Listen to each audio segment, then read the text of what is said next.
em Evangelho de São Mateus, capítulo 15. Nós vamos ler, vamos meditar o Santo Evangelho segundo Mateus, no capítulo 15. Glória a Deus. Nós vamos ler do versículo 21 ao 28, que fala sobre a mulher cananeia. Todos acharam? Amém? Então vamos lá.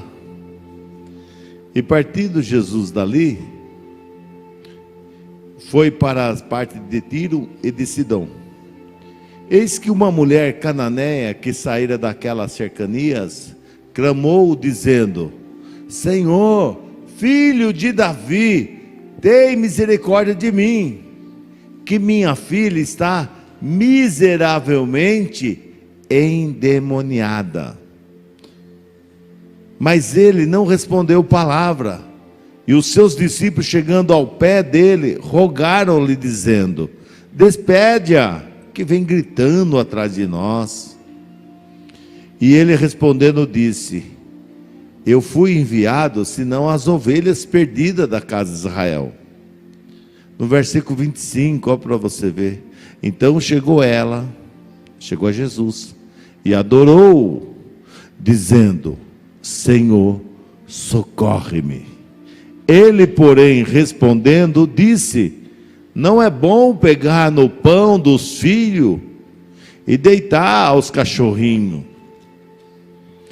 E ela disse: sim, Senhor, mas também os cachorrinhos comem das migalhas que caem da mesa dos seus senhores.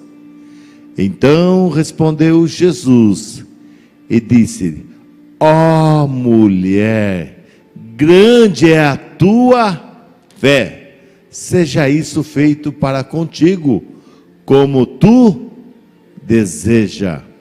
E desde aquela hora sua filha ficou sã ou curada, né? Oremos ao Senhor, palavra de salvação. Senhor, meu Deus e meu Pai, eu te agradeço por essa palavra, Senhor, essa palavra que nos alimenta, essa palavra que nos sustenta, essa palavra que nos traz vida. Obrigado pela tua palavra, Senhor. Dá a unção, Senhor, para quem ouve a tua palavra, até para ouvir a tua palavra, precisamos da unção. Toca nos corações, o Senhor é autossuficiente para falar a cada coração, a cada necessidade. É o que nós pedimos e oramos em nome de Jesus. Amém? Amém, irmãos? A história é uma história muito linda, tem grandes lições, né? E você vê uma mulher desesperada, porque a sua filha estava com problema. E qual era o problema que ela decretou? Ela chegou para Jesus e falou assim: a minha filha está terrivelmente endemoniada. E aí no último versículo que nós lemos, Jesus fala bem assim, depois de tudo aquilo, Jesus fala assim: grande é a sua fé, seja feito para contigo como tu deseja. Aí vem, e desde aquela hora a sua filha ficou sã. Ela estava doente ou estava endemoniada? A mãe falou que estava endemoniada. E Jesus falou assim: seja feito. E desde aquela hora ficou curada. Irmãos, tem enfermidade que muitas vezes é nós que causamos no nosso corpo. Como você comete um excesso, né? Comete um excesso e carrega muito peso, e anos, ou então trabalha num serviço que é muito movimento repetido, aquele movimento, então vai desgastando, então acaba gerando uma enfermidade no corpo da pessoa. Por quê? Nós somos uma máquina, e toda máquina, né? A pessoa que é muito nervosa, o que a pessoa nervosa vai ter? Vai começar com uma gastrite, né? Depois pode virar uma úlcera, e aí vai, porque ela é nervosa, não faz nada para controlar, e aí vai. E também tem a doença, que é a doença que o inimigo que coloca. Às vezes nós vamos ver algumas passagens que Jesus expulsando o demônio, e a pessoa foi curada. Nem tudo é o diabo. O maior erro também das pessoas é quando fala assim: é porque Deus colocou uma doença em mim, sabe, para mim voltar para a igreja. Deus nunca coloca doença em ninguém. Deus cura a doença. Amém? Se alguém falar que Deus colocou doença, você fala assim: irmão, você precisa ler a Bíblia, porque Deus não coloca doença, Deus cura. Note-se que lá no livro de Jó, quando Jó ficou doente, quem que colocou aquela enfermidade em Jó? Foi o diabo, que pediu, né? Aí Deus falou assim: vai, pode tocar no corpo dele, mas não toca na alma, na vida dele. Então, irmãos, independente se for doença fabricada, que nós fabricamos, se for doença do tempo da vida, se for doença da parte do mal, o Senhor Jesus é poderoso, e para Ele tanto fez, Ele cura qualquer tipo de enfermidade, qualquer tipo de doença. Isso nos alegra, isso nos alegra. Você vê que quando a pessoa quer aquilo que ela deseja, ela vai buscar. O problema muitas vezes das pessoas que querem algo de Cristo, de Deus, mas durante o caminho ela acaba desanimando. Tudo que você quer da sua vida, você pode buscar e pedir a Deus. Você pode pedir a Deus: Deus, eu preciso disso, tem misericórdia da minha vida. Note-se que nós lemos aqui que Jesus vai para a parte de Tiro e de Sidão, e chega lá, vem uma mulher, que não era nem daquele lugar, era da próxima, das vizinhanças. Ela vem, uma mulher, que não fala o nome dela, né? Não fala o nome dela.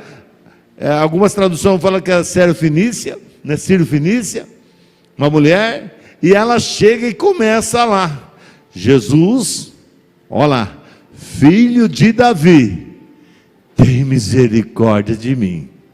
E ela começa: Jesus, filho de Davi, tem misericórdia de mim. Há tanto assim que ela buscou, e Jesus não atendia.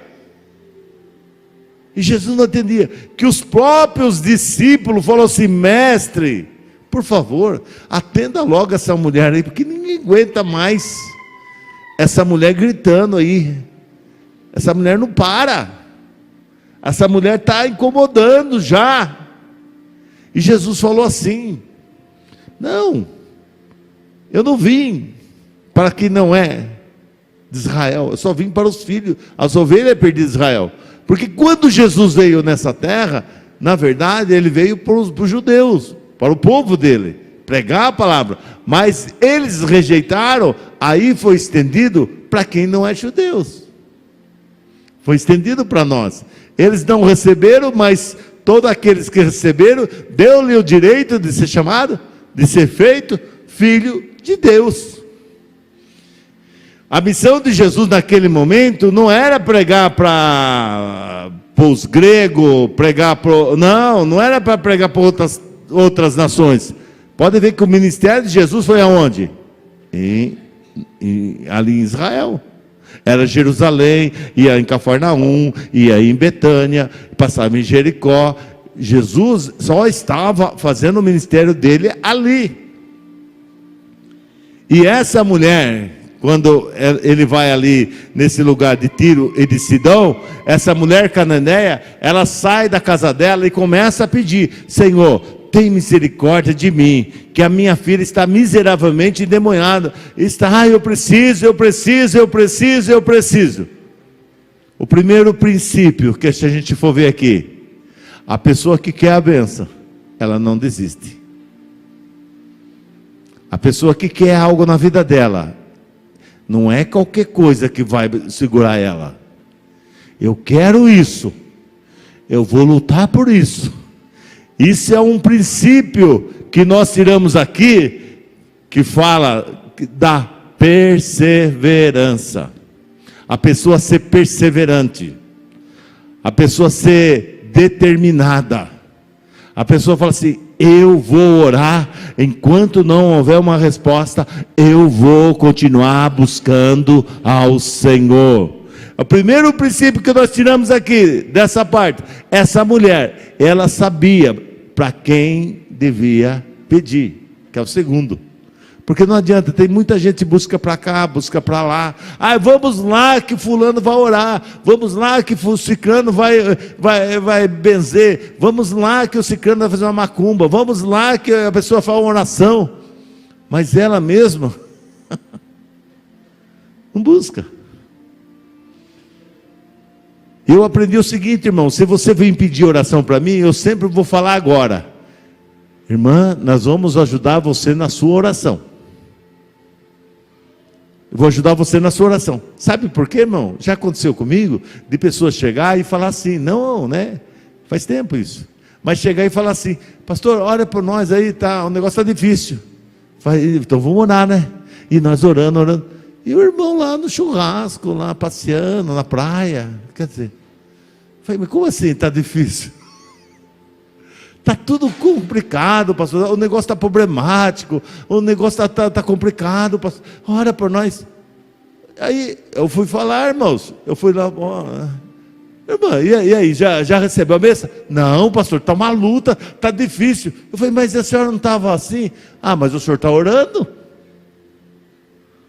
Quer dizer, passou a bola para mim? Não, é cada um que vai buscar. O que nós podemos é ajudar em sua oração. Porque se eu pegar o seu fardo e pôr em cima de mim, eu pego o seu fardo, põe em cima de mim, e pego do outro, o que vai acontecer?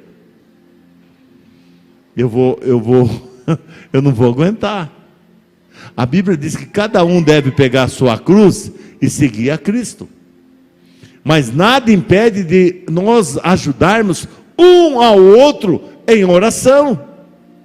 Nós devemos orar um pelos outros. Mas quem pediu oração, quem pediu, eu também peço. Eu tenho que orar. Eu tenho que buscar Deus. Esse é um dos princípios. Porque é buscando a Deus que você consegue. Não é o fulano, eu peço para o fulano, ele ora, vai acontecer. Não, você ora e vai acontecer. Porque quando Jesus morreu na cruz, o véu se rasgou de alto a baixo e todo mundo tem o quê? Tem o quê? Acesso a Deus. Porque antigamente falava assim, é só o padre, né? Só o padre que pode. É só o pastor. Não, todo mundo tem acesso a Deus. Se você dobrar o seu joelho e clamar a Deus, Deus vai te ouvir. Deus vai te socorrer. E ela estava ali, foi buscar no lugar certo, em Cristo. E ela dizia, filho de Davi, tem misericórdia de mim. Ela entendia que muita gente não entendia. Muita gente ia para Jesus e muitos buscavam, mas não sabia. Note-se que quando lá em Jericó, o cego de Jericó, quando Jesus passou, ele levantou, jogou a capa e começou a gritar o quê? O filho de Davi. Jesus parou, opa, porque isso era uma revelação, irmão. Porque Jesus era da linhagem de onde?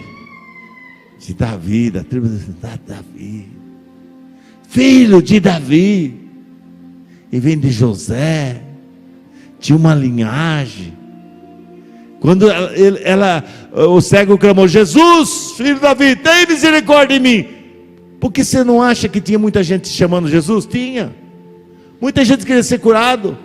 Mas quando usou, vamos falar assim, a palavra certa, tocou o coração de Jesus. Outro princípio, de você falar a palavra certa.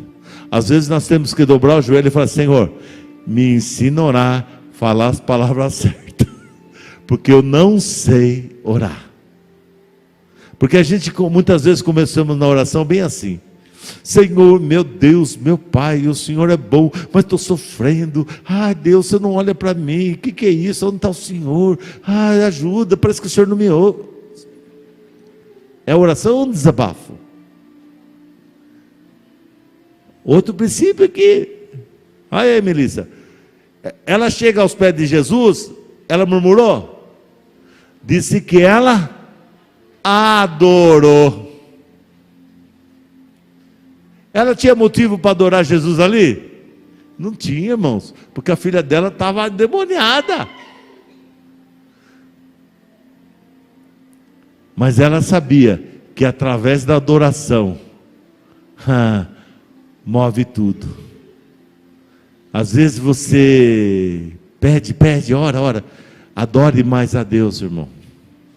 Tenha um coração de adorador, porque é isso que Deus procura. Deus procura os verdadeiros adoradores que adoram em espírito e verdade. Está escrito. Deus não procura o pastor, Deus não procura o levita, Deus não procura o rico, o pobre, o bispo. Deus diz que Deus procura os verdadeiros adoradores que adoram em espírito e em verdade. Se Ele procura, é porque não tem muito. Porque nem sempre estão adorando. Então, nas suas orações, quando você dobrar o seu joelho, adore ao Senhor. Comece adorando. Ô Senhor, eu te adoro, eu te amo. Ó Deus, o Senhor é tudo para a minha vida. Depois você ora pelo seu problema. Já viu aquele caso que, principalmente na família, né? Ainda bem que a sua família não é assim, mas a minha é, né? Graças a Deus.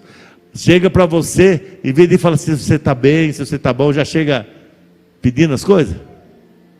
Só liga para pedir. Só chama, não é assim? Ainda bem que para vocês não é assim, né? Não lembra de nada. Só, eu estou brincando, meus filhos não são assim. Mas, já viu aquele negócio? Só lembra de você quando está difícil.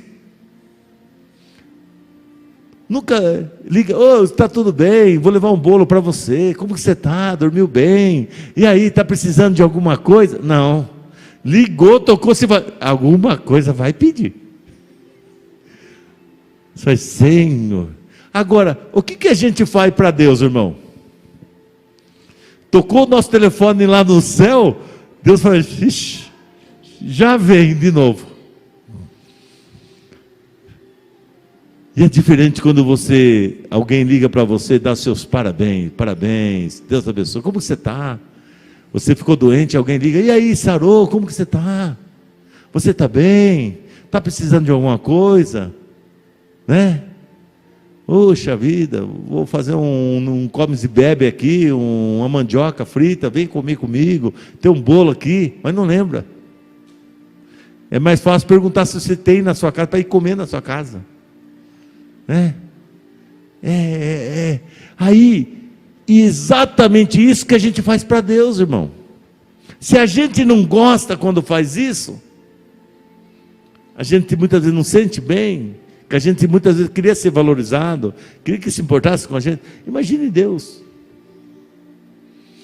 Deus, você, quando começa a sua oração, não é errado você pedir para Deus te abençoar, não é errado. O problema é você só dobrar o seu joelho para reclamar, para murmurar. Problema, nós vamos ter, dificuldade nós vamos ter, mas começa a sua oração pedindo perdão dos seus pecados e comece a adorar Ele. Adore pelo que Ele é.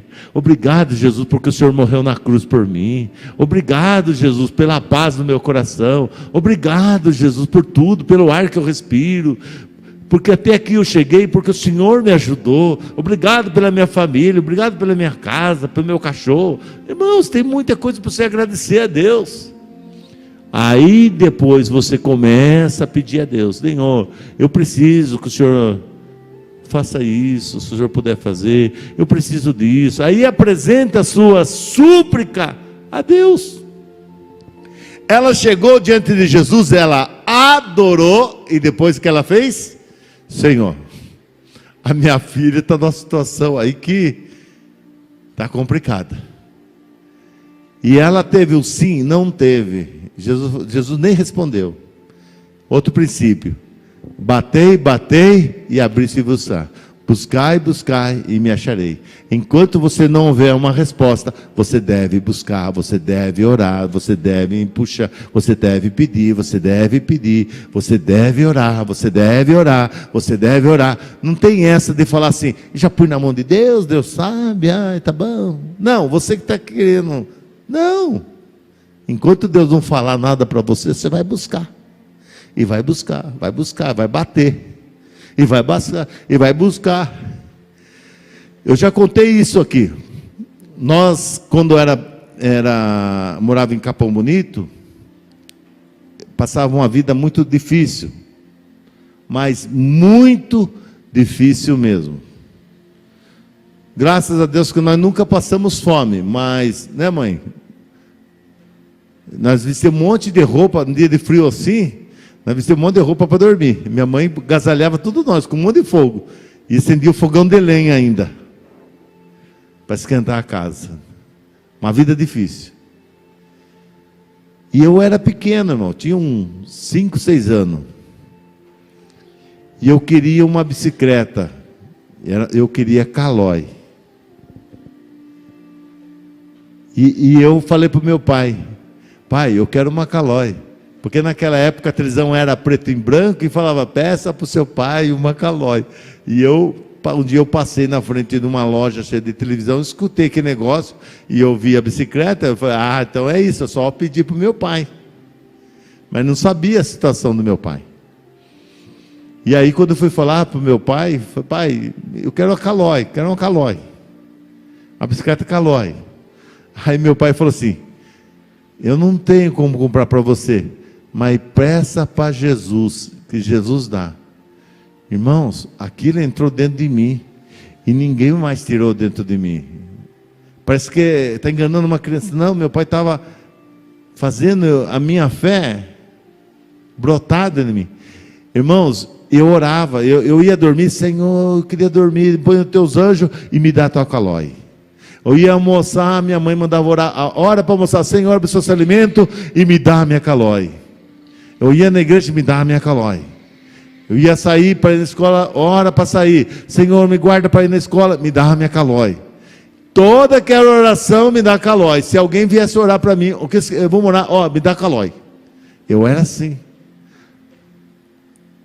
E eu tinha plena convicção que eu ia ter a Caloi. Porque meu pai falou que Deus atendia. Até que um dia, meu pai trabalhava no posto de gasolina.